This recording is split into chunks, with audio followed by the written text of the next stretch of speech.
سلام، روزتون بخیر باشه. امیدوارم که حال دلتون خوب باشه. در این ویدیو میخوایم در مورد روفرشی‌های کشدار ترم کاور باهاتون صحبت کنیم. جنس این روفرشی‌های کشدار مخمل شانل با تراکم بالا هستش. منظور از با تراکم بالا یعنی چی؟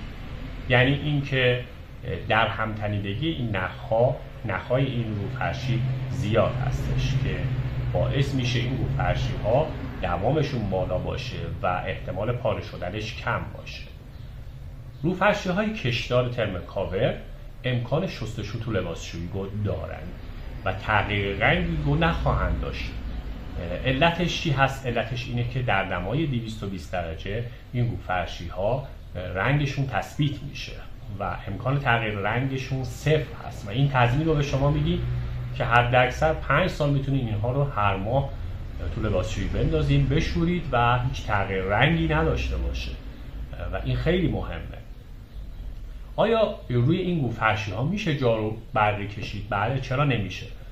شما جارو برقیتون رو روی قدرت متوسط میذارید و به راحتی میتونید روی این روفرشی‌ها جارو بکشید و این خیلی مهمه.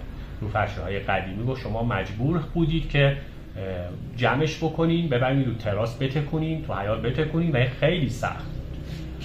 یه نکته مهمی رو که روفرشی کشدار ترم کاور داره اینه که ما تو هر سایزی که مشتری بخواد براش میتونیم روفرشی رو تولید بکنیم.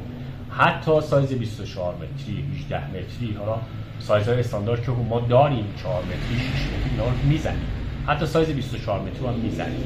و توصیه‌مون به شما اینه که حتما وقتی میخواین روفرشی سفارش بدین اندازه فرشتون رو بگیرید، چون حالا پشت فرشا معمولا می‌نویسن 6 متری، 9 متری، ولی خب 6 متری استانداردش 300 در 200. وقتی اندازه میگیرن خیلی از مشتریامون می‌بینن که 5 سانت 10 سانت کم و زیاد داره و این خیلی مهمه.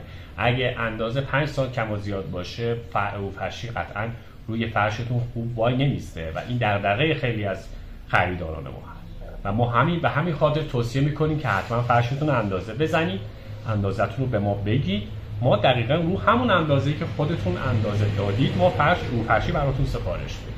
امیدوارم این ویدیو براتون مفید واقع بشه.